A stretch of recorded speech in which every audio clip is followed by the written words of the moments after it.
ہم قائل نہیں ہیں وہ والی شہادت بیان کرنے کے جس میں کہتے ہیں ہائے حسین تو سکینہ تو زینب. ہمارے بزرگوں نے ہمیں یہ سبق، ہمارے بزرگوں نے ہمیں بتایا کہ امام حسین کی شہادت اس طرح بیان کرو کہ نوجوانوں میں جذبہ جہاد پیدا ہو، عورتیں صبر کا پہاڑ بن جائیں. اس طرح شہادت ہم وہ والی. لیکن ایک بات ضرور ذہن میں رکھیں، یہ جو لوگ کہتے ہیں نہیں بڑے مظلوم تھے پانی نہیں آ سکا، میرے سے حوالہ دیکھے جس نے دیکھنا ہے، میرے سے حوالہ دیکھے. میرے سے حضرت امام حسین میدان کربلا میں تھے تو تھوڑی سی جگہ کھود کے نا امام حسین نے تو خندق کھودی. خندق کھودنا عرب کا رواج تھا، مدینے میں بھی خندق کھودی گئی، اس کا نام ہی جنگ خندق. تو خندق کھود کے نا آگ جلائی جاتی تھی، یہ حفاظت کا ایک ذریعہ تھا تاکہ دشمن نہ آئے.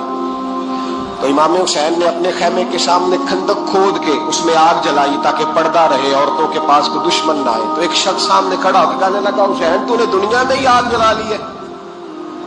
معاذ اللہ ثم معاذ اللہ. کہنے لگا آگے تو آگ ملے گی، یہاں جلا لی ہے. تو امام حسین کہنے لگے میں حکم دیتا ہوں آگ کو کہ تجھے ابھی پکڑ لے. لوگ کہتے ہیں مظلوم تھے، میں حکم دیتا ہوں آگ کو تجھے ابھی پکڑ لے.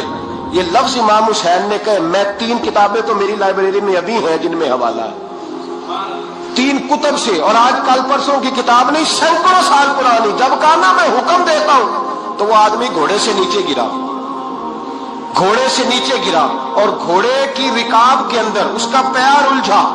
گھوڑا ڈر کے اتنا دوڑا کہ جا کے اس آدمی کو آگ میں پھینک دیا. امام حسین کے سامنے جل کے مر گیا. یہ حسین ابن علی ہے. یہ ابھی حکم دیتے تو فرشتے ابھی آ جاتے، یہ ابھی بات کرتے تو ساری دنیا کی فوجیں ابھی اکٹھی ہو جاتی، یہ ابھی حکم دیتے تو ابھی آ جاتے. اور سنو، اگر جناب اسماعیل کے لیے دمبا آ سکتا ہے تو وہ تو حضرت ابراہیم کے بیٹے تھے، اور یہ تو مصطفیٰ کی اولاد ہے، ان کے لیے کیا کچھ نہیں ہو سکتا. لیکن امام حسین نے پسند کیا تھا کربلا کے جہاد، اس کو پسند کیا تھا مولا علی نے، وہ اپنی پسند پہ تھے. کوئی آدمی اس طرح نہ بیان کرے کہ بڑے مظلوم تھے تو بڑی مشکل میں تھے تو بڑا روتے تھے بڑے. اور کوئی شخص ایسی بات، یہاں تو تماشا لگ گیا ہے، تماشا لگ گیا ہے. ایک وہ ہے جو آج کل کہہ رہے بس جی وہ تو 2 شدادوں کی جنگ تھی، انہیں بھی شرم نہیں آتی اور ایک ممبروں پہ چڑھے ہوئے ہیں، چہرے پہ داڑھی کوئی نہیں، سر پہ ٹوپی کوئی نہیں، بازاری سا انداز ہے. کبھی دوڑ کے ادھر جاتے ہیں، کبھی بھاگتے ہیں، کبھی کہتے ہیں اونچا بولنا، پیروں پہ کھڑا ہونا تھا. یہ لوگ بیان کریں گے امام حسین کی بات، یہ لوگ بیان کریں. بیبیوں کے مسائل پڑھ رہا ہوں، وہ اور بیبیاں ہوتی ہیں جو ہائے ہائے کرتی ہیں، واہ ویلا کرتی ہیں. یہ میرے نبی کا خاندان ہے، یہ میرے نبی کا خاندان ہے، نبی کا خاندان. میں حوالہ دکھاؤں گا، مجھ سے سنو حوالہ. حضرت سیدہ زینب نے سارے جنازے دیکھے، بھتیجوں کو، بھانجوں کو، سب کو شہید ہوتے دیکھا. عورتیں ڈرتی میت کو ہاتھ نہیں لگاتی، چیختی ہیں بیبیاں. لیکن حضرت جناب زینب نے پتہ کیا دیکھا تھا؟ وہ سننا ذرا. امام حسین کی لاش مبارک کربلا میں پڑی تھی اور امام حسین کا سر کاٹ کے نیزے پہ چڑھایا گیا تھا، اور وہ بیبیوں کے سامنے خالی سر چڑھ رہا تھا، اور سینکڑوں میل کا سفر کر کے دمشق کے بازاروں سے گزرتا وہ سر گیا. آج میں سر کی بات نہیں کرتا، سر کی. آپ مرد ہیں، جوان ہیں سارے، یہاں کسی کا کٹا ہوا ہاتھ پھینک دیا جائے نا، ہاتھ تو لوگ چیخے مار کے دوڑ جائیں گے. بلکہ ہاتھ تو دور رہا، کسی کی انگلی کاٹ کے یہاں پھینکی جائے تو لوگ چیخے مار کے مرد دوڑ جائیں گے. لیکن کٹا ہوا سر دیکھا، لاشیں دیکھے. یزید کا دربار آیا، بی بی صاحبہ کو نا ایسے عورتوں نے اپنے حالے میں لیا ہے. سیدہ زینب وہاں بیٹھ گئی. تو جب بولا نا یزید دربار میں، کہنے لگا کہ دیکھو اللہ نے عزت والوں کو عزت دی، معاذ اللہ ثم معاذ اللہ.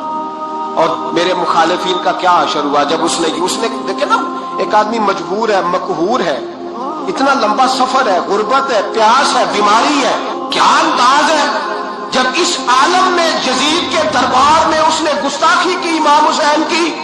یہاں لوگ کہتے ہیں کسی کو کچھ نہ کہو، کہ کیوں نہ کچھ کہیں. جو سیدنا امام حسین کے بارے میں بات کرے گا زبانیں کھینچیں گے اس کی، جو صحابہ کے بارے میں بات کرے گا ہم کرنے دیتے ہیں.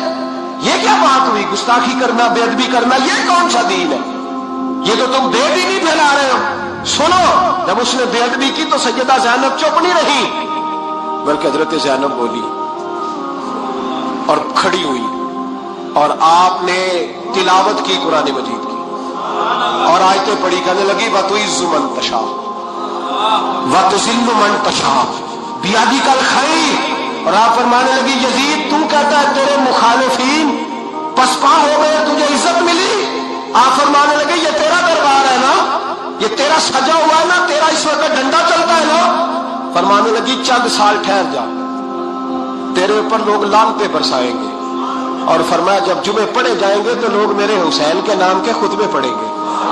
فرمایا آج یہ تیرا دربار ہے نا۔ حضرت نعمان بن بشیر صحابی رسول تھے، وہ کہتے ہیں میرے قریب ایک نابینا صحابی بیٹھا تھا، سنو سنو حوالہ میں دکھاؤں گا۔ کہنے لگے میرے قریب اس وقت یزید کے دربار میں ایک نابینا صحابی بیٹھے تھے، جب بی بی زینب نے یہ بات کی نا تو وہ نابینا صحابی میرا ہاتھ پکڑ کے کہنے لگے نعمان علی آ گئے، یہ تو علی کی آواز ہے، علی آ گئے، جبریل امی بول رہے ہو جیسے، حکمت کے گوہر رول رہے ہو جیسے، دربار دمشق میں وہ زینب کا خطاب منبر پہ علی بول رہے ہو جیسے۔ کہنے لگے علی آ گئے، علی، یہ تو علی کی آواز ہے۔ جناب نعمان بن بشیر کہنے لگے نہیں، علی جب بولتے تھے تو بڑا رنگ ہوتا تھا، ابھی تو زینب کھل کے بول ہی نہیں رہی، ابھی تو زینب ستائی ہوئی ہے، ابھی تو زینب زخم کھا کے آئی ہے، ابھی تو زینب پیاسی ہے۔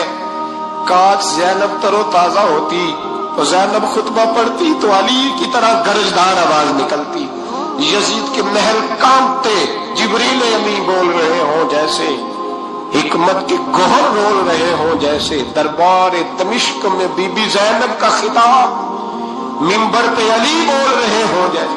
وہ مسکینوں کی طرح منتیں نہیں کر رہے تھے، ہائے پانی ان کا مزاج ہی نہیں تھا، بلکہ وہ دلیر لوگ تھے، دلیر، اور بر موقع بر محل بولتے تھے۔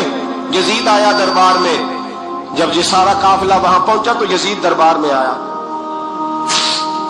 اور جب وہ دربار میں آیا تو بادشاہوں کا طریقہ ہے، گاڑیاں، اب ہمارے بادشاہوں نے روٹر والی گاڑیاں رکھی ہوئی ہیں، وہ یوں چلتی ہیں، شور ہوتا ہے پیچھے۔ اس زمانے میں کہا جاتا تھا با دبا ملاحظہ ہوشیا، پیچھے ہٹ جاؤ، نعرے لگنے لگے۔ تو یزید کا ایک ناخلف بیٹا امام زین العابدین سے کہنے لگا تیرا باپ کہاں ہے؟ دیکھ یہ میرے باپ دادا کے نعرے، دیکھ میرے باپ کے نعرے، تیرے کدھر ہے؟ ابھی یہ بات شروع اس نے کی تھی کہ دمشق کی جامع مسجد میں زور کی اذان ہو گئی، اور جب مؤذن نے کہا نا اشہد ان محمد رسول اللہ، تو امام زین العابدین اس کا ہاتھ پکڑ کے کہنے لگے یہ میرے نانا کے نعرے لگ رہے ہیں، اگر تیرا ہے تو بتا، یہ میرے نانا کے نعرے ہیں۔ اور فرمایا تیرے باپ کے 2-2.5 سال لگیں گے، میرے نانے کے قیامت کے بعد نہیں لگیں گے، میرے نانے کے نعرے قیامت کے یہ لگتے رہیں گے، لگ رہے ہیں اور لگتے تھے اور لگتے رہیں گے۔ میرے بھائی یاد رکھو، دلیری، ہمت، پہلی بات ان سے پیار کرنا ہے، دوسرا ان کی ہمت، ان کا مقام دلیری کرنا ہے، ان کا کام ہمت کرنا ہے، ان کا کام ڈٹ جانا ہے، کمزوری دکھانا اہل بیت کا طریقہ ہوتی ہے۔ حضرت عباس کے بازوؤں میں درد ہوتی، جناب زینب پھر پریشان ہوتی ہیں کہ ہم تو اس بے حیائی کے خلاف لڑے اور امت ابھی یہ گند کر رہی۔ جو چوکوں میں کھڑا ہوتا ہے نا عورتوں کو تاڑتا ہے، وہ یزید کے طریقے پہ عمل کرتا ہے۔ یہ دلائل ہے، آپ سوچ لیں، اندازہ کر لیں کہ ہم نے کس جماعت میں کھڑے ہونا ہے۔ اس لیے گند سارا نکالیں۔ امام حسین کا ایک پیغام آج اپنانا بڑا ضروری ہے۔ امام حسین نے سر سجدے میں کٹایا اور قرآن کی تلاوت نیزے کی نوک پہ بھی جاری رہی ہے۔ اس لیے آج کم از کم 10 نفل امام حسین کی سنت سمجھ کے ضرور پڑھیں گے انشاءاللہ۔ جنہوں نے روزہ رکھا ہے بڑا اچھا کیا ہے، چلو جو نہیں رکھ سکے پھر بھی نفلی ہے، کوئی فرق نہیں۔ کم از کم 3 دفعہ سورت یاسین کی تلاوت آج ضروری ہے امام حسین کے لیے، کریں گے انشاءاللہ تعالی۔ اگر وہ نیزے کی نوک پہ پڑھ سکتے ہیں تو آپ ان کی خاطر بھی تو پڑھ ہی سکتے ہیں نا۔ تو بہت ضروری کام آج نفل پڑھنا ہے، اور بہت ضروری کام آج قرآن پاک کی تلاوت کرنا، کریں گے انشاءاللہ تعالی۔ ہمارا مضمون ہے عظمت اہل بیت۔ اسلام خشک مذہب نہیں ہے، صرف اخلاق کی بات کرو، نماز پڑھو، دھیان سے روزہ رکھو، عبادت کرو، زکوٰۃ دو اور ختم ہو جائے بات۔ اسلام وارفتگی والا دین ہے، اسلام محبت والا دین ہے۔ ذوق والا دین ہے، شوق والا۔ میری ملت میں آج جو آدمی بڑا گناہگار ہوتا ہے نا، کلین شیف ہوتا ہے، بے نمازی ہوتا ہے، بڑا سخت ہوتا ہے، نوجوان بڑا کچھ کرتا ہے، یہ ان ساری غلطیوں کے باوجود بھی جب نبی پاک کا نام آتا ہے تو اس کے سینے میں جذبات ابھر جاتے ہیں، کیونکہ اسلام ایک ذوق کا نام ہے، ایک شوق کا نام ہے، ایک درد کا نام ہے۔ جب رسول کریم صلی اللہ علیہ وسلم کی بات آتی ہے تو گرچہ وہ بڑا گناہگار ہے لیکن اس کے اندر حضور کی محبت موجود ہوتی ہے، وہ چھلک آتی ہے، اس کا چہرہ کھل اٹھتا ہے کہ یہ رسول کریم کی بات ہو رہی ہے صلی اللہ علیہ۔ تو اسلام ہمیں آداب سکھاتا ہے، نسبتوں کا ادب سکھاتا ہے، اسلام ہمیں اکرام سکھاتا ہے، اسلام ہمیں کہتا ہے کہ استاد کی اولاد کا بھی ادب کرو، اسلام ہمیں کہتا ہے کہ اپنے محسن کے بچوں کا بھی ادب کرو۔ اسلام یہ بتاتا ہے۔ ہمارے ہاں خشکی ہوتی جا رہی ہے، بزرگوں نے لکھا ہے کہ 3 قسم کے لوگ کسی کے مرید نہیں ہوتے۔ ایک چودھری صاحب جو ہوتے ہیں وہ بھی کسی کاغذ شاغذ سارے بکھر گئے، بچہ گیند لے کے چلا گیا، شاگرد چوپ رہے، چلو دوبارہ سے کتابیں سمیٹی، ڈھونڈا، سارا میں اٹھوں گا، میں نے اس گھر سے فیض لیا ہے، یہاں ڈیوٹی کرنا میری ذمہ داری کا حصہ ہے، سوال ہی نہیں پیدا ہوتا۔ صحابہ کرام فرماتے ہیں نبی پاک کے اخراجات بہت زیادہ تھے، آمدن کوئی نہیں تھی، بظاہر میں بیٹھتا ہوں تو کہاں سے آئی ہے، روٹی کھاتا ہوں تو کہاں سے، اس کو پھر بھی حساب دینا پڑتا ہے۔ اس کا نقصان یہ ہوتا ہے کہ لوگ دین میں آنا چھوڑتے ہیں۔ ہمارے یہاں گجرانوالہ میں ایک عالم تھے، وہ 9 بھائی عالم تھے، اب ان کے بچوں میں سے کوئی بھی نہیں بنا۔ کوئی بچہ کوریا میں کمائی کر رہا ہے، کوئی افریقہ میں کمائی کر رہا ہے، وہ کہتے ہیں جو اشر آپ کا ہوا ہے ہمارا بھی تو وہی ہونا نا کل۔ بچے نکل گئے، انہوں نے کہا جا کے محنت کرتے ہیں، نے کیا کمایا؟ نبی کریم صلی اللہ تعالی علیہ حضور کے صحابہ ادرانے، اور جہاں آپ کا دل کرے آپ اپنی ذات پر، مہمانوں پر، گھر پہ خرچ کریں۔ اچھا جی جمع تو کر لیے ہیں، تو اب حضور کو پیش کون کرے گا؟ ڈیوٹی لگی حضرت عباس کی کہ محبوب کے چچا ہیں، یہ پیش کریں گے۔ حضرت عباس وہ پیسے لے کے دروازے سے ناراض کیا۔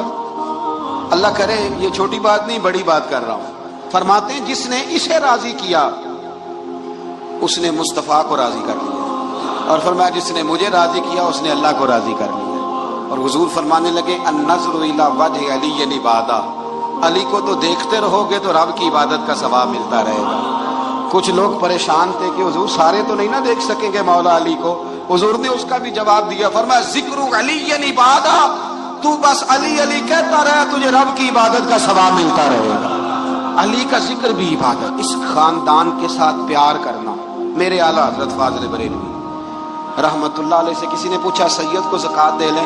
اس کا سادہ سا جواب تھا نہیں لگتی، بات ختم ہو جاتی، پر اعلیٰ حضرت نے ایک پورا صفحہ لکھا ہے، بلکہ 1.5 صفحہ ہے، فتاوی رضویہ کی 8ویں جلد میں۔ حضور زکوٰۃ دے لیں، اعلیٰ حضرت نے دلائل لکھے کہ سید کو زکوٰۃ نہیں لگتی، پھر آخر میں کہنے لگے جن کے نانا کا صدقہ کھاتے ہو انہیں زکوٰۃ دینی ہے؟ آپ فرمانے لگے تو نبی پاک کے مبارک بچوں پر اپنا مال خرچ کر، یہاں بھی اجر ملے گا وہاں بھی اجر ملے گا۔ اور پھر اعلیٰ حضرت نے حدیث لکھی ہے کنز المال کے حوالے سے، کمال کرتے ہیں جب آپ اس طرف آتے ہیں نا، خدمت سادات کا پورا باب بیان کیا۔ فرمانے لگے رسول کریم علیہ السلام نے فرمایا جس نے عبد المطلب کی اولاد کے ساتھ نیکی کی وہ مجھ سے ملے گا تو میں اسے صلہ دوں گا، میں اسے۔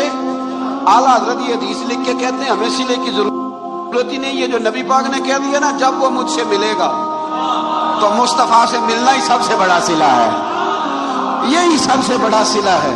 بیدم شاہ وارسی کہنے لگے عدم سے لائی ہے ہستی میں آرزو رسول، عدم سے لائی ہے ہستی میں آرزو رسول، یہ کہاں کہاں لیے پھرتی ہے جستجو رسول۔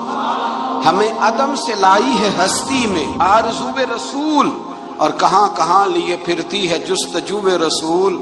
عجب تماشا ہو میدان حشر میں بیدم کہ سب ہوں پیش خدا اور میں روبرو رسول، سب ہوں پیش خدا اور میں روبرو رسول۔ میں حضور کے سامنے، تو محبوب فرمانے لگے جب وہ ملے گا نا تو اجر میں دوں گا۔ تو پتہ یہ چلا خدمت سادات، ان سے پیار کرنا، اہل بیت نبوت سے ان کی شان کو سمجھے۔ مرتبے والے کا مرتبہ ہمیشہ سمجھنا چاہیے، ہمیشہ جس کو اللہ نے مرتبہ دیا ہے اس کے مرتبے کو سمجھے۔ میرے رسول کریم علیہ السلام نا ذرا اعزازی وقت دیتے تھے. یہ سارا دن ہی امام حسن اور حسین مسجد میں رہتے تھے, سارا دن ہر وقت حضور کے ساتھ کھیلتے تھے. ان کا دروازہ مسجد نبی میں کھلتا تھا گھر کا, لیکن اس کے باوجود حضور فرماتے ہیں فاطمہ آج میرا دل کرتا ہے تمہارے گھر آ کے رات گزارو. بھئی کوئی گھر بڑی دور ہے, یہ تو ساتھ ہی تو ہے. تو سیدہ فاطمہ فرماتی ہیں میں نے کہا حضور بڑی خوش نہیں, نانا نہیں نا, یہ امام الانبیاء بھی ہیں, یہ امام الانبیاء بھی ہیں, یہ سرور کون و مقام. ان کا ہر کام اللہ کے حکم سے ہے, اللہ کے حکم سے. صاحبہ غسل کرانے لگ گئی, کپڑے تبدیل کرا رہی تھی. مائیں کرتی ہیں نا, بچہ باہر جانے لگا تو واپس آپ پہلے کپڑے بدلے. تو ذرا دیر ہو گئی تو نبی پاک بے چین ہو گئے, میں حسن آ کیوں نہیں رہا, آ کیوں نہیں رہا, میرا ملنے کو دل ہے. فرماتے تھوڑی دیر گزری تو امام حسن نے دروازہ کھولا سیدہ پاک کا. جب دروازہ کھولا تو رسول کریم نے دونوں بازو یوں کھول دی اور نبی پاک گھٹنوں کے بل زمین پر بیٹھ گئے. امام حسن بھی جب اندر سے نکلے تو انہوں نے بھی یوں بازو کھولے. تو کہتے ہیں رسول کریم کے جب گلے سے آ کے لگے تو عبداللہ ابن عمر کہتے ہیں میں نے حضور کی آنکھوں میں آنسو دیکھے اور محبوب ان کا ماتھا چوم کے کہنے لگے اے اللہ میں ان دونوں سے محبت کرتا ہوں, تو بھی ان سے محبت فرما. میرے اللہ جو میرے حسن حسین سے محبت کرے اس بندے سے بھی محبت فرما, جو ان سے پیار کرے اس سے بھی. ہمارے بزرگوں کو نا اہل بیت سے بڑا پیار ہوتا تھا, اصحاب کے بھی غلام اور اہل بیت کے بھی. میں نے کہا ہے کہ اب ہمارے مزاجوں میں نا خشکی آ گئی ہے, اور جی اخلاق کی بات کریں, جی سیدھی سیدھی نماز روزے کی بات کریں, اصول کی. وہ جو ادب تھا, وہ جو عشق تھا, وہ جو وارفتگی تھی, وہ حسن کدھر گیا. حضرت عمر سے زیادہ تو اصول پسند کوئی نہیں نا, ان سے زیادہ سخت مزاج اصول پسند بندہ تو کوئی نہیں نہ ملے گا امت کو. امام حسین 10-10.5 سال عمر تھی, بچے تھے, مسجد میں آئے. حضرت عمر خطبہ دے رہے, جہاں اصول کی بات ہوگی وہاں اصول کی ہوگی, اور جہاں عشق کی ہوگی, جہاں عشق کی ہوگی. نماز پڑھا کہ میں تہول بیکھا, بہنوں تے کعبہ بھول گیا آئی. تو امام حسین آئے مسجد نبی میں, حضرت عمر خطبہ دے رہے تھے, مولا علی کے ساتھ آئے بچے جمعہ پڑھنے. امام حسین آئے تو جناب عمر کے سامنے کھڑے ہو گئے, کہنے لگے عمر نیچے اترو, میرے نانا کا ممبر ہے. حضرت علی نے بازو تھاما, کہا یہ کیا کہہ رہے ہو؟ تو جناب فاروق اعظم فرمانے لگے جمعہ ہو رہا ہے, خطبہ ہو رہا ہے, لوگ جمعہ پڑھنے آئے ہوئے ہیں, اس میں اب بچہ آ جائے تو کیا جمعہ چھوڑا جائے گا؟ لیکن جہاں ادب ہے وہاں ادب ہے. حضرت علی کہنے لگے حسین یہ کیا کہہ رہے, بیٹھ جاؤ. حضرت عمر فاروق فرمانے لگے علی آپ نہ بیچ میں ہیں, یہ میرا اور حسین کا معاملہ ہے, آپ نہیں بیچ میں ہیں, آپ ہٹ جائیں, میرا اور حسین کا مسئلہ. کیا کہا بیٹے؟ کہا عمر اترو, میرے نانا کا ممبر ہے. اتنا بڑا آدمی جسے کیسر و کسرا ہلا نہ سکے, جو درہ مارے تو زمین کا زلزلہ رک جائے, جو سورج کو حکم دے تو سورج چہرہ بدل جائے, وہ شخص جو دریا کو خط لکھے تو خشک دریا بہنے لگے. عمر اترو, میرے نانا کا ممبر ہے. فاروق اعظم زمین پہ اتر آئے, ہاتھ باندھ کے کھڑے ہو, کہنے لگے حسین میں اتر گیا ہوں, پتر ممبر تو تیرا ہے یا تیرے نانا کا ہے. ختم ہو گئی بات. تو حضرت امام حسین کہنے لگے جا کے اپنے نانے کے ممبر پہ بیٹھ جا. تو فاروق اعظم کی چیخ ہی نکل گئی, کہنے لگے پتر میں تو اونٹ چرانے والے کا بیٹا ہوں, میرے نانے کا کوئی ممبر نہیں یار, میں تو اونٹ چرانے والے کا, میرے نانے کا کوئی ممبر ہی کوئی نہیں, تو کدھر جاؤں؟ امام حسین کہا اچھا کوئی نہیں ممبر آپ کے نانا کا کوئی نہیں؟ کہا نہیں. چلو ٹھیک ہے, پھر میرے نانا کے ممبر پہ بیٹھ جاؤ, اور میرے نانا کے ممبر پہ بیٹھ جاؤ. مجھے لگتا ہے فاروق اعظم بولے ہوں گے, انہوں نے کہا ہوگا کہ لوگوں میں مرضی سے نہیں بیٹھا, مجھے ابو بکر نے بٹھایا تھا, پھر حسین کے کہنے پہ اترا ہوں, اب دوبارہ مجھے حسین ابن علی نے بٹھایا ہے, کسی میں جرت ہے تو عمر کو ہلا کے دکھائے, طاقت ہے. تو بھئی یہ پیار رسول اللہ کے خاندان سے, یہ وارفتگی, یہ ذوق, ہم تو ہٹ گئے ان چیزوں سے. شیخ الاسلام والمسلمین خواجہ قمر الدین سیالوی, خواجہ صاحب سچ مچ کے شیخ الاسلام تھے, اور اللہ تعالیٰ نے انہیں بڑا ہی اعزاز عطا فرمایا, بڑی بات تھی. ایسے شیخ بھی کم دنیا میں ہوتے ہیں, اور 20 علماء ان کے مرید تھے. پنڈی کے علاقے میں نا اپنے بہت سارے علماء, کسی علماء کی میٹنگ میں گئے تھے, علماء کافی تھے, تو ایک سید عالم تھے, انہوں نے نماز پڑھائی. عالم بھی تھے اور سید بھی تھے. جماعت کرائی تو نماز کے بعد پتہ چلا کہ کوئی ایسی واضح غلطی ہو گئی ہے کہ نماز ہوئی ہی نہیں. اب ہمارے تو کسی نمازی کو کسی مسئلے کا پتہ چل جائے دوسروں کو جینے نہیں دیتا, کہتا صرف میری نماز ٹھیک ہے, تم سب کی غلط ہے. اور پھر بندہ عالم ہو, اسے پتہ ہو مسئلے کا, تو پھر وہ سانس لینے دے. یہ بڑا مشکل کام ہے. علم یہاں بالکل زیادہ ہو تو پھر بندے کو حوصلہ ہوتا ہے. اس پہ کو پتہ ہے تھوڑا پانی ہوتا ہے نا برتن میں تو آوازیں زیادہ نکالتا ہے. علماء سارے کہنے لگے جی جلدی سے بتائیں جی حضرت صاحب وہ نماز نہیں ہوئی. تو خواجہ صاحب نہ چپ کر جو, پتہ مجھے بھی ہے نماز نہیں ہوئی, پر مسئلہ یہ ہے میرا مولوی نہیں نا, یہ رسول اللہ کا خاندان ہے اور تیری نسل پاک میں ہے بچہ بچہ نور کا. فرمایا کہ حضور کا خاندان ہے, چپ کر جاؤ, طریقے سے بات کرنی ادب سے.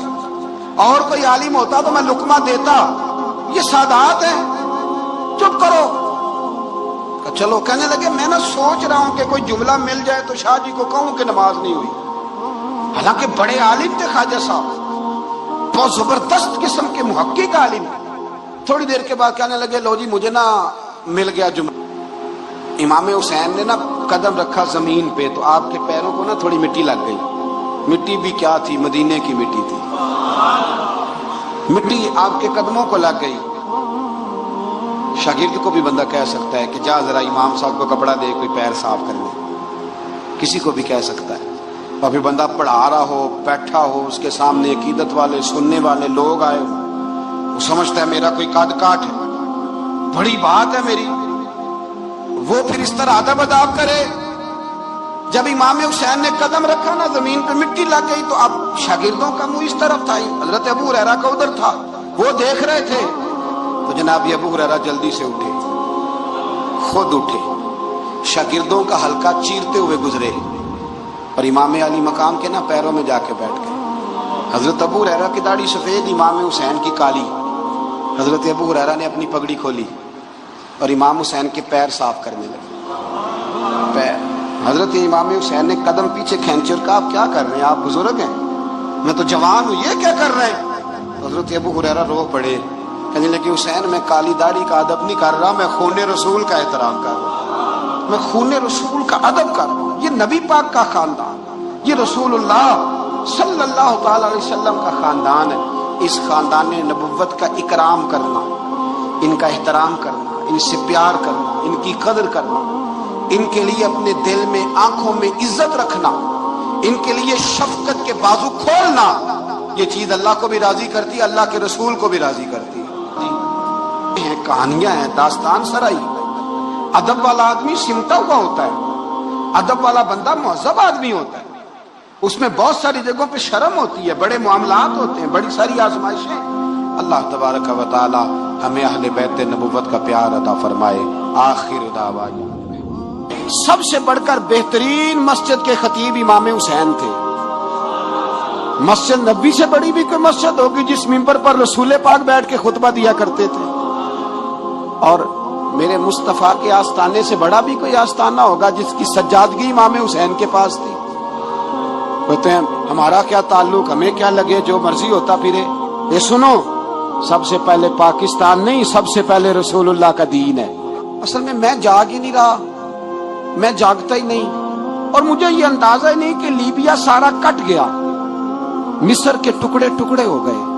مجھے پتہ ہی نہیں کہ شام, جس کے بارے میں میرے نبی پاک علیہ السلام نے فرمایا مکے اور مدینے کے بعد اللہ نے سب سے زیادہ برکت ملک کے شام میں رکھی ہے, اور حضور نے فرمایا جس نے ہجرت کرنی ہو وہ شام جائے. اتنا اعلیٰ ملک سارا کٹ گیا, 4-4 ہزار لوگ ایک ایک دن میں قتل ہو گئے. پر میرا گھر اب آباد ہے نا, کوئی حرج نہیں, وہ کٹتے ہیں تو وہ دور ہیں, کٹتے رہے. فلسطین میں ہمارے یہاں معراج کی محفلیں بڑی جم کے ہوتی ہیں, سارے لوگ پڑھتے ہیں سبحان الذی اسری بعبدہ لیلا من المسجد الحرام الی المسجد الاقصی. انہیں پوچھو روز قرآن مجید میں مسجد اقصی کا نام لینے والوں, تو مسجد اقصی کہتے ہو تو تمہیں اللہ کتنی نیکیاں عطا کرتا ہے, بتاؤ تو صحیح مسجد اقصی کدھر ہے.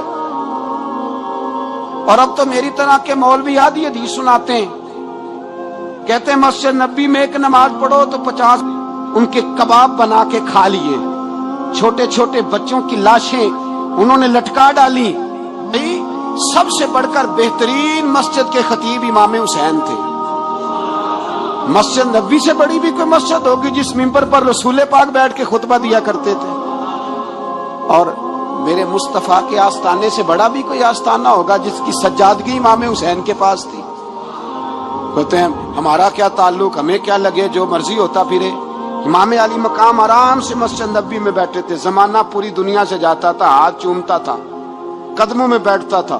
اتنے بڑی عظمت والی بھی کوئی شخصیت ہوگی جس کے رگوں میں رسول اللہ کا خون دوڑتا ہے، جسے حضور اپنی زبان مبارک اس طرح وہ چوسا کرتے تھے جیسے عرب کے لوگ پیاس کے عالم میں کھجور چوسا کرتے تھے۔ اتنا بڑا بھی کچھ شخص تھا، لیکن جب دین پہ کڑا وقت آیا تو حسین نے مسجد کی خطابت نہیں بچائی، آستانہ نہیں بچایا۔ امام علی مقام نے کہا کوفہ لٹتا ہے تو لٹتا رہے، دمشق میں فساد ہوتا ہے تو ہوتا رہے، وہ ملک شام کی بچیاں رو رہی ہیں تو روتی رہیں کہ ہم پہ یزید قابض ہو گیا، میری مسجد آباد ہے، کافی ہے نا۔ امام حسین نکلے اور نکل کے کہنے لگے جنت البقیع والی جگہ پہ کھڑے ہو کے، یا رسول اللہ میں جا رہا ہوں اور آپ کے لیے جا رہا ہوں، اس لیے کہ مجھے اس شام کو بچانا ہے جس شام میں رسول اللہ کا کلمہ پڑھنے والے لوگ بستے ہیں، مجھے کوفہ، دمشق، مصر کے لوگوں کو بچانا ہے۔ نانا تیرے کرم کے خزینے کی خیر ہو، میں جا رہا ہوں تیرے مدینے کی خیر ہو۔ نکل کھڑے ہوئے امام علی مقام، میدان میں نکلے، کس کے خلاف؟ بولے کون تھا؟ یہ 10 محرم پہ پکاتا ہے، چاولوں کی ضرورت ہے جو تو نے 9 محرم کو پکائے؟ ان کو اس بریانی کی عادت تھی جو تو نے پکائی ہے؟ میرے گھر میں فلاں MNA MPA صاحب آ گئے تھے، امام حسین کے گھر کے اندر یزید نے پیغام بھیجا، اس نے کہا جیسے کہو گے کر لوں گا، جتنے پیسے کہو گے دے دوں گا، جتنی مسجدیں کہو گے بنوا دوں گا، جتنے ادارے کہو گے تعمیر ہو جائے، مجھے نہ چھیڑو۔ آپ نے فرمایا نا، مسجد مدرسے اس وقت آباد رہتے ہیں جب حکمران صحیح ہوتے ہیں، اور جب حکومتیں غلط ہوتی ہیں تو پھر مساجد آباد، پھر مدارس کی آباد کاری ہو ہی نہیں سکتی۔ میں دین میں نیا رکھنا کھول دوں؟ امام علی مقام کھڑے ہوئے، پر میں کیا کروں؟ حکومت کیا کروں؟ حکومت سے کیا کہوں؟ اگر میری ملت کے اپنے جوان کے موبائل میں رنڈیوں کا ناچ ہو تو 10 محرم کو تو امام حسین کربلا میں تڑپ جاتے ہوں گے۔ اگر 9-10 محرم کو جو نکلا امام علی مقام کی بات کرنے کے لیے، وہ نوجوان اگر سگریٹ کا، شراب کا، بدماشی کا عادی ہو تو حضرت علی اصغر کہیں گے نا میری قربانی کا کیا بنا؟ وہ تو نکلے تھے عریانی اور فحاشی کے خلاف، اور اگر ملت کا جوان روز چوک میں کھڑے ہو کے لڑکیوں کو تاڑتا ہو تو حضرت علی اکبر تو اپنی قبر میں روتے ہوں گے کہ یہ اس قوم کے لیے جان دے دی جو آج یزیدی طریقوں پہ عمل کر رہی ہے، جو ساری رات گند دیکھ کے سوتی ہے، جو ساری رات بے حیائی، فحاشی اور عریانی میں لگی رہتی ہے، ان لوگوں کے لیے جان دے دی۔ اتنا ظلم ان شہیدوں کے ساتھ، اور 10 محرم کو دیگ پکا کے کہتا ہے میں امام حسین کا ماننے والا ہوں، میں امام علی مقام سے پیار کرنے والا ہوں۔ نہ بھائی نہ، دو رنگی چھوڑ کے یک رنگ ہو جا، سراسر موم ہو جا یا سنگ ہو جا، امت مسلمہ کو بیدار ہونا پڑے گا۔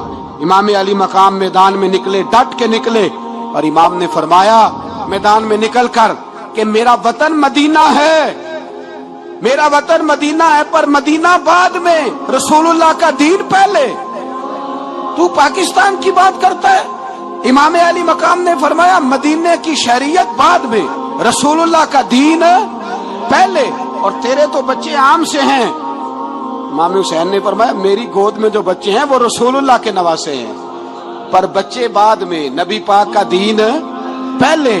آپ نے فرمایا تیری بیٹی بڑی باوقار ہوگی، اس کی بڑی عزت ہے، تو کہتا ہے بیٹی کی وجہ سے بلیک میل ہو گیا، لیکن جو شان خدا نے حسین کی بیٹی کو عطا فرمائی، جن بچیوں کا سر کا بال ننگا ہو جائے، سر کا بال ننگا ہو جائے، تو امام شورانی فرمایا کرتے تھے اگر مدینے میں کسی سید زادی کے سر کا بال ننگا ہوتا تھا تو سورج اپنا منہ چھپا لیا کرتا تھا، سورج چھپ جاتا تھا بادلوں کی اوٹ میں، اور مدینے والے سمجھ لیتے تھے کہ گھر میں کام کرتے کرتے کسی سید زادی کے سر کا کوئی بال ننگا ہو گیا۔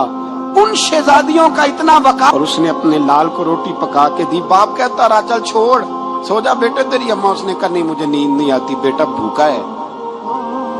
اس ماں سے بھی کبھی پوچھ، اس ماں سے جو بنگلہ دیش کے خیمے میں بیٹھی ہے، تو بی بی سی لندن کا رپورٹر کہتا ہے کہ تیری خواہش کیا ہے؟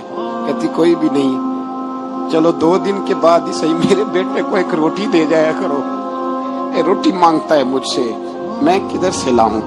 یہ لوارث قوم ہے، میں حکمران سے جا کے بات کروں؟ جب میرا اپنا نمازی مسلمان کہتا ہے پہلے پاکستان کے بچے تو پال لو، میرے بھائی تجھے خبر ہی نہیں، یہ تو جانا تو کبھی گنبد خضرا پہ، تو میرے مصطفیٰ نے فرمایا من ازا مسلم فقد ازانی، فرمایا جب میرا مسلمان تکلیف میں ہوتا ہے تو میں گنبد میں تکلیف میں ہوتا ہوں، مجھے درد ہوتا ہے، مجھے اذیت ہوتی ہے۔ پوچھ جا کے محبوب پاک سے، میرے عزیز کسی کو غم ہی نہیں ان لوگوں کا، کسی کو پرواہ ہی نہیں، کچھ سوچتا ہی نہیں ان کے بارے میں۔ میں اپنے گھر میں مست ہوں، آپ اپنے گھر میں مست ہیں۔ میرے رسول اللہ کی امت لٹ گئی ساری، جگہ جگہ تباہی، 1 انچ دھرتی پر زمین ایسی نہیں جو کافر کی ہو اور خون بہتا ہو۔ ایک ریمنڈ ڈیوس امریکی کتا یہاں بند تھا مسلمانوں کے قتل میں، انہیں اپنی قوم کی اتنی فکر تھی وہ راتوں رات چھڑا کے لے گئے، لیکن میری اور تیری بہن عافیہ صدیقیہ سالوں سے بند ہے۔ تڑپ کے پوچھا ہے مسلمانوں نے کہ اس کی غلطی تو بتاؤ، اس کا قصور نہیں پر وہ بند ہے، کوئی نہیں بات کرنے والا، کوئی نہیں۔ مسجد جانے، جمعہ تو پڑھانا ہے، اس میں غرض نہیں درد ہے کہ نہیں کہ اس میں تو اتنا پتا ہے 1 گھنٹے تقریر ہے کرنی ہے۔ پیر صاحب صبح سے شام تک تعویذ لکھتے، سیاستدان صبح سے شام تک جنازہ بھی تب پڑتا ہے کہ مجھے ووٹ ملیں گے۔ تاجر کہتا ہے بس دکان چلنی چاہیے، مر جائے میری طرف سے ساری دنیا، بس کرو، اس خول سے باہر نکلو۔ اے نوجوان مسلم، کبھی یہ تدبر بھی کیا تو نے وہ کون سا گردوں ہے جس کا ہے تو ایک ٹوٹا ہوا تارا؟ تو نے سوچا ہی نہیں کبھی، تجھے کبھی خبر ہی نہیں ہوئی کہ یہ کس قدر بڑا کام تھا؟ میرے رسول پاک صلی اللہ علیہ وسلم کے غلاموں جاگو۔ میں دعائی دیتا پھرتا ہوں، میں کہتا ہوں جٹ بن کے بڑا جی لیا، بٹ رائی انصاری بن کے بڑا جیا، بس کر دو، بس کر دو، اب مسلمان بن کے جینا سیکھو، اب اپنی پہچان رسول اللہ کی غلامی بناؤ، اب کہو پہلے دین باقی ہر چیز بعد میں، بس کرو، بہت ہو چکا ہمارے ساتھ، اب تھوڑا جاگو۔ علاقہ تک قبرص فتح ہوا، تمام لوگ نعرے لگا رہے ہیں، حضرت ابو ذر غفاری کونے میں بیٹھ کے رونے لگ گئے۔ مسلمانوں کو فتح ملی، سب لوگ نعرے لگا رہے ہیں، خوشی ہو رہی ہے کہ علاقہ فتح ہو گیا۔ حضرت ابو ذر غفاری رونے لگے اور تڑپ کے روئے۔ لوگوں نے کہا ابو ذر کیوں روتے ہو؟ آپ فرمانے لگے یہ لوگ برسوں سے قابض تھے اس شہر پر، یہ جن لوگوں سے آج ہم نے لیا ہے یہ برسوں سے، دل کے کانوں سے کھل سننے والی بات ہے، فرمانے لگے یہ برسوں سے قابض تھے، انہوں نے اللہ کی نافرمانی کی ہے تو آج علاقہ ان کے ہاتھوں سے نکل گیا ہے۔ میں رو اس لیے رہا ہوں کہ خدایا کہیں ہم سے بھی نافرمانی نہ ہو اور یہ ہمارے ہاتھوں سے بھی نہ نکل جائے۔ شام نکل نہیں گیا ہمارے ہاتھوں سے، لیبیا نکل گیا، مصر نکل گیا، عراق نکل گیا، افغانستان نکل گیا، اور اگر دیکھو تو بالواسطہ بلا واسطہ ہر جگہ کافر کا ڈیرا، وہ رو رہے ہیں، کہتے ہیں جب قوم اللہ کی نافرمانی کرتی ہے تو علاقے نکل جاتے، تڑپ رہے ہیں۔ مجھے کوئی فکر نہیں، کوئی نہیں رویا مصر کے جانے پر، کوئی نہیں رویا لیبیا کی تباہی پر، شام کے بچوں پہ کوئی نہیں رویا۔ ہم لوگ یہاں عید مناتے رہے، عید پر لوگ نئے کپڑے لیتے رہے اور برما کے مسلمانوں کو کفن تک نصیب نہ ہوا، کوئی نہیں تڑپا ان لوگوں پر، کسی کو خیال نہیں آیا۔ صاحب امام علی مقام کی فکر کو سمجھو، اس پر غور کرو، بس کر دو، نیند بڑی لمبی ہو گئی، اب اٹھو اس بیداری سے، اٹھو۔ جب قومیں نافرمانی کرتی ہیں تو ملک چھن جاتے ہیں، اور کافر باری باری کر کے باریاں لگا رہا ہے، باری باری تمہیں کئی دفعہ دھمکیاں دے چکا ہے، وہ تمہارا نمبر کئی دفعہ لگا چکا ہے، اب خواب غفلت سے اٹھ جاؤ، آگ پیروں تک آ گئی ہے، ایسا نہ ہو جلا ڈالے سارا کچھ۔ حضرت سیدنا ابو ذر غفاری رو کے فرمایا کرتے تھے جب تم نافرمانیاں کرو گے تو علاقے تمہارے ہاتھوں سے نکل جائیں گے، سو نکل گئے۔ مولا علی شیر خدا کا شہر نجف کئی دفعہ بم کی نظر ہوا، امام علی مقام کے کربلا میں اب تک کئی دفعہ جنگیں ہو چکی، اس لیے کہ ہم نافرمانی کرتے ہیں، علاقے چھن جاتے ہیں۔ تو دعا بھی نہیں مانگتا میرے بھائی مسلمانوں کے لیے، تو دعا بھی نہیں مانگتا۔ امام حسین میدان کربلا میں تھے، ایک راوی کہتا ہے 3 دن پانی بند رہا ہے، روٹی بند رہی ہے، پر قرآن پاک کی تلاوت 1 منٹ کے لیے بھی بند نہیں ہوئی، دعا اور التجا 1 منٹ کے لیے بھی بند۔ حسین کے خیمے سے یہ آواز بار بار آتی رہی، یا اللہ استقامت بھی دے اور صبر بھی عطا فرما۔ دعا کا رستہ بند، تلاوت بند نہیں ہوئی، اللہ کی بارگاہ میں سجدے بند نہیں ہوئے، چھوڑ گیا۔ تو دعا تک نہیں مانگتا؟ دعا تو انقلاب برپا کر دیتی، دعا تو حالات بدل دیتی ہے، دعا تو تبدیلی لے آتی ہے۔ کوئی بیٹھا ہوا مجھے دور دعا دیتا ہے، بس دعا دیتا، فقط دعا دیتا ہے۔ کوئی بیٹھا ہوا مجھے دور دعا دیتا ہے، میں ڈوبتا ہوں پر سمندر اچھال دیتا ہے۔ او بھائی تو دعا بھی چھوڑ گیا۔ پہلی بات آپ کی خدمت میں یہ ہے کہ جاگیں، مسلمان بنیں۔ دوسرا کچھ نہیں کر سکتے تو دعا تو کر سکتے ہیں نا، دعا کا رستہ اپنائیں۔ اور پھر میرے نبی پاک علیہ السلام نے 2 باتیں فرمائی، کان کھول کے سن لینا، 2 باتیں۔ حضور نے فرمایا ایک وقت آئے گا کہ میری امت کے خلاف کافر ایک دوسرے کو آوازیں دیں گے، آؤ مسلمانوں کو ماریں، آؤ مسلمانوں۔ تو صحابہ نے کہا یا رسول اللہ کیوں، ہم تھوڑے ہو جائیں گے؟ فرمایا نہیں، تم بہت زیادہ ہوں گے۔ 56 اسلامی ملک ہیں دنیا میں، کتنے بول کے بتانا؟ اتنا سا برما ہے، کسی غیر مسلم کا کتا مر جائے تو یہ چیخ پڑتے ہیں، اور یہاں کہتی ہے اقوام متحدہ کہ جی وہ ہمیں داخل نہیں ہونے دے رہے۔ تو بند کرو پھر سلامتی کونسل، تحلیل کر دو، اقوام متحدہ ختم کرو۔ اگر تمہاری کو سنتا نہیں تو بنائی کیا ہے؟ صرف مسلمانوں کو پریشرائز کرنے کے لیے۔ اور ہمارے مسلمان بھیک مانگتے پھرتے ہیں، کہتا ہے کہا ہے ہم نے اقوام متحدہ سے۔ اب تم اپنے لیے کافر سے بھیک مانگو گے، کافر سے بھیک مانگو گے؟ میرے عزیز نبی پاک علیہ الصلوۃ والسلام نے فرمایا کافر ایک دوسرے کو بلائیں گے مسلمانوں کو مارے۔ یا رسول اللہ ہم تھوڑے ہوں گے؟ فرمایا بہت زیادہ ہوں گے۔ حضور کیا ہوگا؟ فرمایا تمہیں وہن ہو جائے گا۔ یا رسول اللہ وہ کیا ہے؟ فرمایا دنیا سے پیار ہو جائے گا، مرنے کو دل نہیں کرے گا دنیا سے، اور مرنے کو اس وقت سمجھ لینا کافر تم پہ حاوی ہے۔ میں اپنا اندازہ کروں، آپ اپنا کریں، مجھے دولت سے کتنا پیار ہے اور آپ کو کتنا پیار ہے۔ جاگ کے سنیں یہ لفظ رسول پاک کے صلی اللہ علیہ وسلم۔ حضور نے فرمایا جب تجھے دنیا سے پیار ہو جائے، دولت سے پیار ہو جائے، اقتدار سے پیار ہو جائے، اور جب تجھے موت بری لگنے لگے، تیرا مرنے کو دل نہ کرے، پھر کافر تیرے اوپر چڑھ آئے گا۔ حضرت عمر شہید، حضرت عثمان، جناب علی، امام حسن، امام حسین، علی اکبر، علی اصغر، حضرت عباس، حضرت سعد بن معاذ، حضرت امیر حمزہ، مصعب بن عمیر۔ میرے محبوب نے تو لسٹ بنائی شہیدوں کی، لسٹ بنائی شہیدوں کی۔ شہادت سے پیار کیا رسول اللہ صلی اللہ علیہ وسلم کے غلاموں نے، پیار کیا شہادت سے، اسی لیے تو کافر اٹھ نہیں سکا کہ شہادت سے حضرت سعد بن معاذ رضی اللہ تعالیٰ عنہ کو زخم لگ گیا، جنگ سے زندہ آ گئے لیکن زخم ہے، رو کے کہنے لگے محبوبہ سارے شہید ہو گئے، میں ایسے ہی رہ گیا۔ حضور نے فرمایا نہیں، رب تجھے بھی شہادت کی موت ہی عطا فرمائے گا۔ اسی زخم میں پردہ ہو گیا۔ میرے بھائی حضرت عمر بن جموع رضی اللہ تعالیٰ عنہ 4 بیٹے لے کے احد کے میدان میں آئے، کہا محبوبہ میرے 4 ہی تھے، میں سارے لے آیا ہوں، سارے ہی قبول ہے؟ میں ٹھیک ہے۔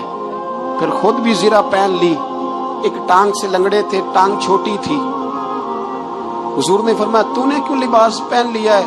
کہا حضور میں نے بھی تو جہاد پہ جانا ہے نا۔ حضور نے فرمایا تیرے 4 بیٹے جو جا رہے ہیں۔ تو کہا یا رسول اللہ کیا لنگڑے جنت میں نہیں جا سکتے؟ حضور لنگڑے اللہ کو قبول نہیں، میں نہیں جا سکتا۔ میرے نبی پاک صلی اللہ علیہ وسلم نے فرمایا نہیں، جنت تو تیرا انتظار کر رہی ہے۔ کہا حضور پھر میں بھی جاؤں گا، بچے جائیں گے تو میں بھی جاؤں گا۔ میرے بھائی مرنے کو دل ہی نہیں مسلمان۔ میرے نبی پاک صلی اللہ علیہ وسلم نے فرمایا جس کے دل میں کبھی شہادت کی آرزو پیدا نہیں ہوئی، اس کے سینے میں دھڑکنے والا دل مومن کا ہے ہی نہیں، وہ تو منافق ہے۔ جو کبھی دین کے راستے میں شہید ہونے کو، میرے بھائیوں دین کو بڑی ضرورت ہے، بڑی ضرورت ہے، بڑی۔ اے خاصائے خاصان رسول وقت دعا ہے امت پہ تیری آ کے، عجب وقت پڑا ہے۔ وہ دین جو بڑی شان سے نکلا تھا وطن سے، پردیس میں وہ آج غریب الغربا ہے۔ فریاد ہے اے کشتی امت کے نگہباں، بیڑا یہ تباہی کے قریب آن لگا ہے۔ اور ایک شاعر قلم توڑ گیا، کہنے لگا تجھ سے فریاد ہے اے گنبد خضرا والے، تجھ سے فریاد ہے اے گنبد خضرا والے، کعبے والوں کو ستاتے ہیں کلیسا والے۔ تجھ سے فریاد ہے اے گنبد خضرا۔ اپنے اندر دین کا درد پیدا کرو، ذوق پیدا کرو، مسلمان بن کے جینا سیکھو۔ جب کوئی برادری پوچھے تو کہو میں محمدی ہوتا ہوں، میں مصطفی ہوتا ہوں، میں رسول اللہ کا غلام ہوتا ہوں، میں پہلے مسلمان ہوں، باقی کچھ بعد میں ہوں۔ خدا را اپنے گھر میں پردہ کراؤ، خدا را رزق حلال کھاؤ۔ اگر پردے نہ ہو، رزق حلال نہ ہو تو جذبہ جہاد پیدا نہیں ہوتا۔ خدا را اپنے اندر انقلاب برپا کرو، دین کے لیے جینا سیکھو۔ دین بڑا تڑپتا ہے، دین بڑا روتا ہے۔